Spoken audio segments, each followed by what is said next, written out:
Le rouge et le noir, chronique du XIXe siècle, écrit par Stendhal en 1830, lu par Équilivre, livre audio.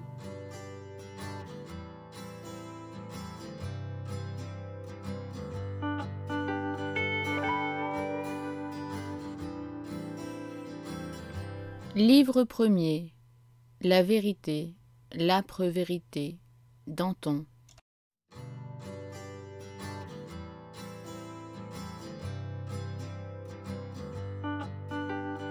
Chapitre 26.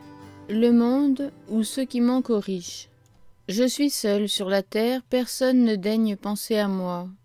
Tous ceux que je vois faire fortune ont une effronterie et une dureté de cœur que je ne me sens point. Ils me haïssent à cause de ma bonté facile. Ah, bientôt je mourrai, soit de faim, soit du malheur de voir les hommes si durs. Young. Il se hâta de brosser son habit et de descendre. Il était en retard. Un sous-maître le gronda sévèrement. Au lieu de chercher à se justifier, Julien croisa les bras sur sa poitrine. « Peccavi pater optime. J'ai péché, j'avoue ma faute, ô mon père, dit-il d'un air contrit. Ce début eut un grand succès. Les gens adroits parmi les séminaristes virent qu'ils avaient affaire à un homme qui n'en était pas aux éléments du métier. L'heure de la récréation arriva. Julien se vit l'objet de la curiosité générale, mais on ne trouva chez lui que réserve et silence. Suivant les maximes qu'il s'était faites, il considéra ses 321 camarades comme des ennemis. Le plus dangereux de tous à ses yeux était l'abbé Pirard. Peu de jours après, Julien eut à choisir un confesseur. On lui présenta une liste. « Eh bon Dieu, pour qui me prend-on » se dit-il. « Croit-on que je ne comprenne pas ce que parler veut dire ?» Et il choisit l'abbé Pirard. Sans qu'il s'en doutât, cette démarche était décisive. Un petit séminariste tout jeune, natif de Verrières, et qui, dès le premier jour, s'était déclaré son ami, lui apprit que s'il eût choisi M. Castanède, le sous-directeur du séminaire, il eût peut-être agi avec plus de prudence. L'abbé Castanède est l'ennemi de M. Pirard, qu'on soupçonne de jansénisme, ajouta le petit séminariste en se penchant vers son oreille. Toutes les premières démarches de notre héros qui se croyait si prudent furent, comme le choix d'un confesseur, des étourderies. Égaré par toute la présomption d'un homme à imagination, il prenait ses intentions pour des faits et se croyait un hypocrite consommé. Sa folie allait jusqu'à se reprocher ses succès dans cet art de la faiblesse. Hélas, c'est ma seule arme. À une autre époque, se disait-il, c'est par des actions parlantes en face de l'ennemi que j'aurais gagné mon pain. Julien, satisfait de sa conduite, regardait autour de lui. Il trouvait partout l'apparence de la vertu la plus pure. 8 ou 10 séminaristes vivaient en odeur de sainteté et avaient des visions comme sainte Thérèse et saint François lorsqu'il reçut les stigmates sur le mont Vernia, dans l'Apennin. Mais c'était un grand secret, leurs amis le cachaient. Ces pauvres jeunes gens, à vision, étaient presque toujours à l'infirmerie. Une centaine d'autres réunissaient à une foi robuste une infatigable application.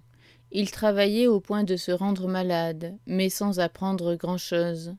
2 ou 3 se distinguaient par un talent réel, et entre autres un nommé Chazelle, mais Julien se sentait de l'éloignement pour eux, et eux pour lui. Le reste des 321 séminaristes ne se composait que d'êtres grossiers qui n'étaient pas bien sûrs de comprendre les mots latins qu'ils répétaient tout le long de la journée. Presque tous étaient des fils de paysans, et ils aimaient mieux gagner leur pain en récitant quelques mots latins qu'en piochant la terre.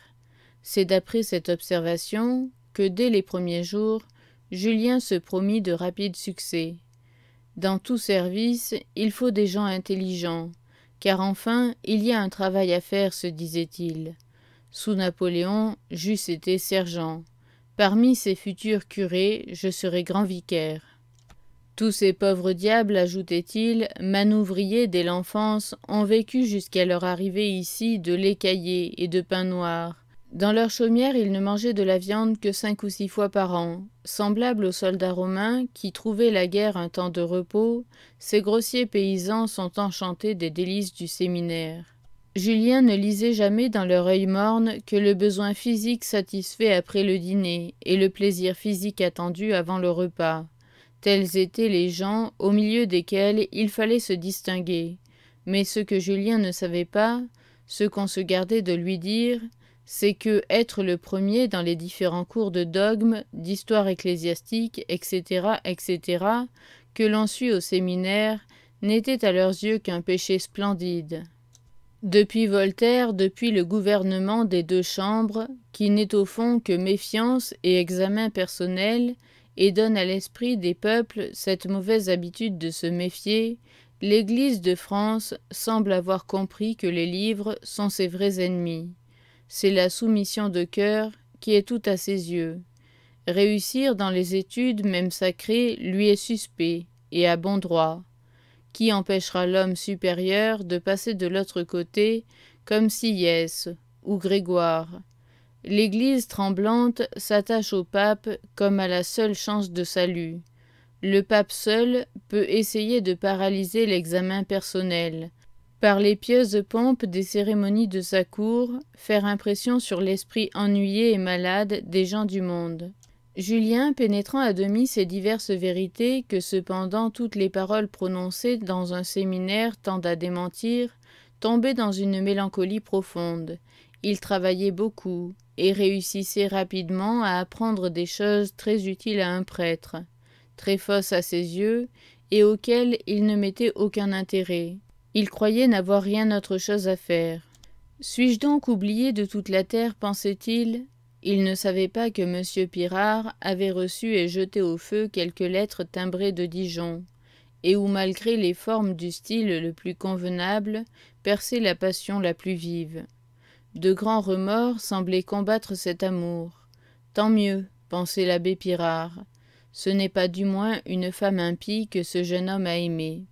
Un jour, l'abbé Pirard ouvrit une lettre qui semblait à demi effacée par les larmes. C'était un éternel adieu. Enfin, disait-on à Julien, le ciel m'a fait la grâce de haïr. Non l'auteur de ma faute, il sera toujours ce que j'aurai de plus cher au monde, mais ma faute en elle-même. Le sacrifice est fait, mon ami. Ce n'est pas sans larmes, comme vous voyez. Le salut des êtres auxquels je me dois, et que vous avez tant aimé l'emporte. Un Dieu juste, mais terrible, ne pourra plus se venger sur eux des crimes de leur mère.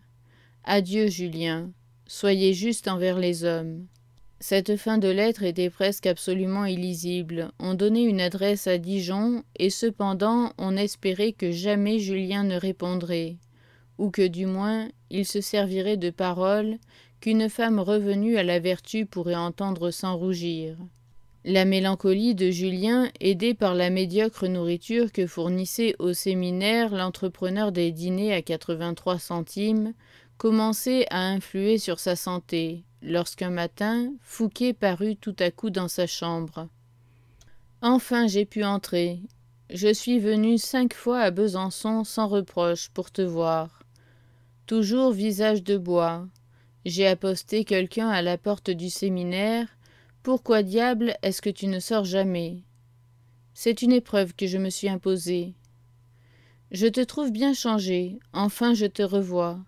2 beaux écus de 5 francs viennent de m'apprendre que je n'étais qu'un sot de ne pas les avoir offerts dès le premier voyage. » La conversation fut infinie entre les deux amis. Julien changea de couleur lorsque Fouqué lui dit « À propos, sais-tu, la mère de tes élèves est tombée dans la plus haute dévotion. » Et il parlait de cet air dégagé qui fait une si singulière impression sur l'âme passionnée de laquelle on bouleverse sans s'en douter les plus chers intérêts.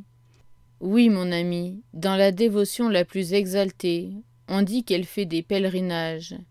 Mais à la honte éternelle de l'abbé Maslon, qui a espionné si longtemps ce pauvre monsieur Chélan, Madame de Rênal n'a pas voulu de lui. Elle va se confesser à Dijon ou à Besançon. » « Elle vient à Besançon, dit Julien, le front couvert de rougeur. » Assez souvent, répondit Fouqué d'un air interrogatif. As-tu des constitutionnels sur toi? Que dis-tu? Répliqua Fouqué. Je te demande si tu as des constitutionnels, reprit Julien du ton de voix le plus tranquille.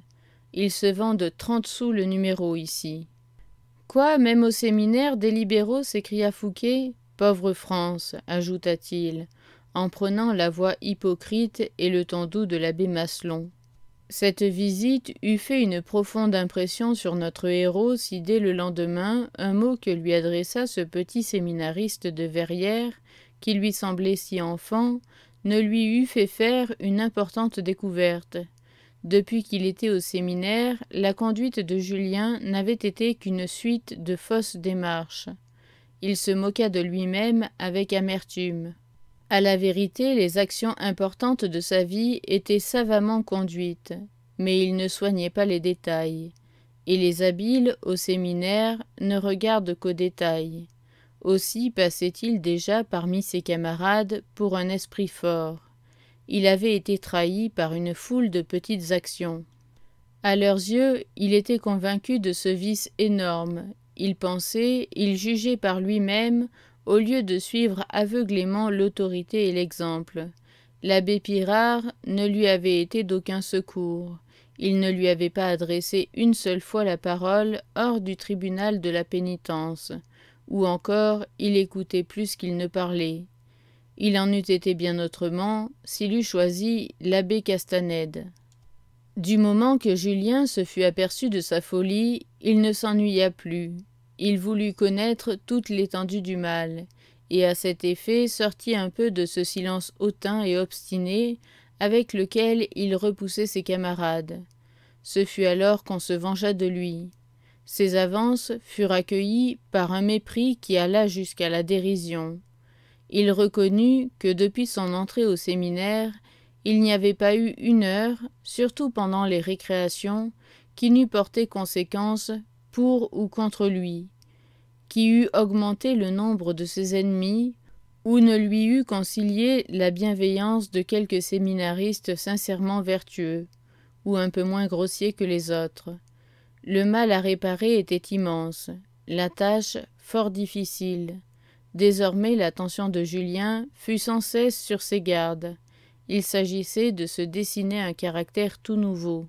Les mouvements de ses yeux, par exemple, lui donnèrent beaucoup de peine. Ce n'est pas sans raison qu'en ces lieux-là on les porte baissés.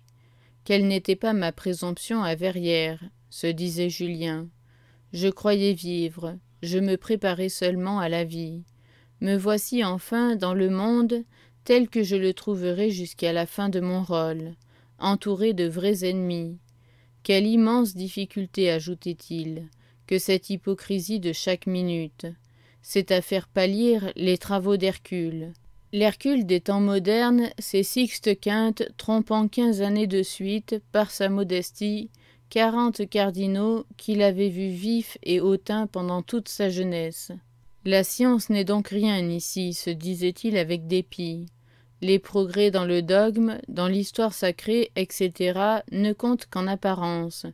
Tout ce qu'on dit à ce sujet est destiné à faire tomber dans le piège les fous tels que moi. Hélas, mon seul mérite consistait dans mes progrès rapides, dans ma façon de saisir ces balivernes. Est-ce qu'au fond, ils ne les estimeraient à leur vraie valeur? Les jugent-ils comme moi, et j'avais la sottise d'en être fier?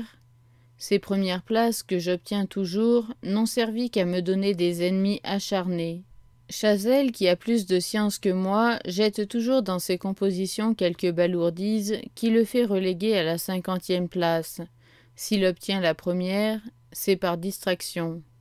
Ah, qu'un mot, un seul mot de M. Pirard m'eût été utile.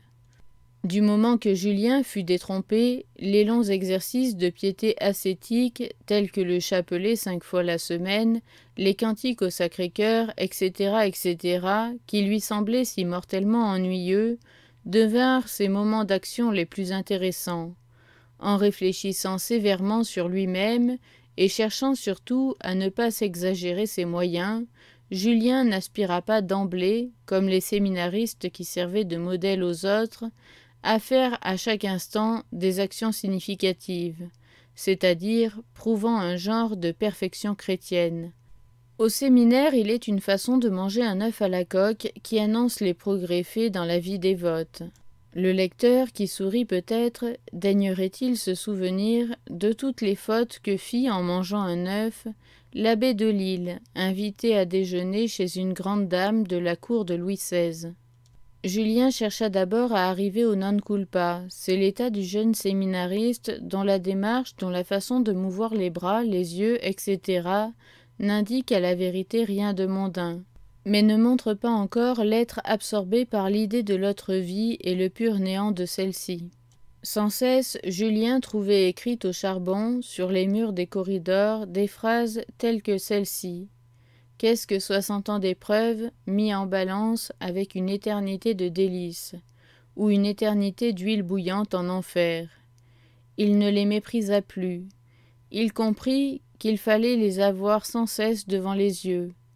Que ferai-je toute ma vie, se disait-il. Je vendrai aux fidèles une place dans le ciel. Comment cette phrase leur sera-t-elle rendue visible? Par la différence de mon extérieur et de celui d'un laïc. Après plusieurs mois d'application de tous les instants, Julien avait encore l'air de penser. Sa façon de remuer les yeux et de porter la bouche n'annonçait pas la foi implicite, et prête à tout croire et à tout soutenir, même par le martyre. C'était avec colère que Julien se voyait primé dans ce genre par les paysans les plus grossiers. Il y avait de bonnes raisons pour qu'ils n'eussent pas l'air penseurs. Que de peine ne se donnait-il pas pour arriver à cette physionomie de foi fervente et aveugle, prête à tout croire et à tout souffrir, que l'on trouve si fréquemment dans les couvents d'Italie et dont, à nous autres laïcs, le Guerchin a laissé de si parfaits modèles dans ses tableaux d'église. Les jours de grandes fêtes ont donné aux séminaristes des saucisses avec de la choucroute. Les voisins de table de Julien observèrent qu'il était insensible à ce bonheur. Ce fut là un de ses premiers crimes. Ses camarades y virent un trait odieux de la plus haute hypocrisie. Rien ne lui fit plus d'ennemis. « Voyez ce bourgeois, voyez ce dédaigneux, disait-il, qui fait semblant de mépriser la meilleure pitance, des saucisses avec de la choucroute, fit le vilain, l'orgueilleux, le damné. » Hélas, l'ignorance de ces jeunes paysans, mes camarades, est pour eux un avantage immense, s'écriait Julien dans ces moments de découragement. À leur arrivée au séminaire, le professeur n'a point à les délivrer de ce nombre effroyable d'idées mondaines que j'y apporte, et qu'ils lisent sur ma figure quoi que je fasse. Julien étudiait avec une attention voisine de l'envie les plus grossiers des petits paysans qui arrivaient au séminaire. Au moment où on les dépouillait de leurs vestes de ratine pour leur faire endosser la robe noire, leur éducation se bornait à un respect immense et sans borne pour l'argent sec et liquide, comme on dit en Franche-Comté. C'est la manière sacramentelle et héroïque d'exprimer l'idée sublime d'argent comptant. Le bonheur pour ces séminaristes, comme pour les héros des romans de Voltaire, consiste surtout à bien dîner. Julien découvrait chez presque tous un respect inné pour l'homme qui porte un habit de drap fin. Ce sentiment apprécie la justice distributive, telle que nous la donnent nos tribunaux, à sa valeur et même au-dessous de sa valeur. Que peut-on gagner, répétaient-ils souvent entre eux, à plaider contre un gros? C'est le mot des valets du Jura pour exprimer un homme riche. Qu'on juge de leur respect pour l'être le plus riche de tous, le gouvernement. Ne pas sourire avec respect au seul nom de monsieur le préfet passe, aux yeux des paysans de la Franche-Comté, pour une imprudence. Or, l'imprudence, chez le pauvre, est rapidement punie par le manque de pain. Après avoir été comme suffoqué dans les premiers temps par le sentiment du mépris, Julien finit par éprouver de la pitié. Il était arrivé souvent au père de la plupart de ses camarades de rentrer le soir dans l'hiver à leur chaumière et de n'y trouver ni pain, ni châtaignes, ni pommes de terre. Qu'y a-t-il donc d'étonnant, se disait Julien, si l'homme heureux à leurs yeux est d'abord celui qui vient de bien dîner, et ensuite celui qui possède un bon habit? Mes camarades ont une vocation ferme, c'est-à-dire qu'ils voient dans l'état ecclésiastique une longue continuation de ce bonheur, bien dîner et avoir un habit chaud en hiver. Il arriva à Julien d'entendre un jeune séminariste doué d'imagination dire à son compagnon « Pourquoi ne deviendrais-je pas pape, comme Sixte V, qui gardait les pourceaux ?»« On ne fait pape que des Italiens, répondit l'ami. Mais pour sûr, on tirera au sort parmi nous pour des places de grands vicaires, de chanoines, et peut-être d'évêques. Monsieur P., évêque de Châlons, est fils d'un tonnelier. C'est l'état de mon père. » Un jour, au milieu d'une leçon de dogme, l'abbé Pirard fit appeler Julien. Le pauvre jeune homme fut ravi de sortir de l'atmosphère physique et morale au milieu de laquelle il était plongé.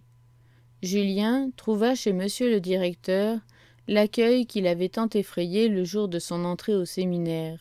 « Expliquez-moi ce qui est écrit sur cette carte à jouer, lui dit-il en le regardant de façon à le faire rentrer sous terre. Julien lut. Amanda Binet, au café de la Girafe, avant 8 heures. Dire que l'on est de Genlis et le cousin de ma mère. Julien vit l'immensité du danger. La police de l'abbé Castanède lui avait volé cette adresse. « Le jour où j'entrai ici, répondit-il en regardant le front de l'abbé Pirard, car il ne pouvait supporter son œil terrible, j'étais tremblant. Monsieur Chélan m'avait dit que c'était un lieu plein de délation et de méchanceté de tous les genres. L'espionnage et la dénonciation entre camarades y sont encouragés. Le ciel le veut ainsi, pour montrer la vie telle qu'elle est aux jeunes prêtres, et leur inspirer le dégoût du monde et de ses pompes. « Et c'est à moi que vous faites ces phrases, dit l'abbé Pirard furieux, petit coquin. À Verrières, reprit froidement Julien, mes frères me battaient, lorsqu'ils avaient sujet d'être jaloux de moi. Au fait, s'écria monsieur Pirard presque hors de lui. Sans être le moins du monde intimidé, Julien reprit sa narration. Le jour de mon arrivée à Besançon, vers midi, j'avais faim, j'entrai dans un café.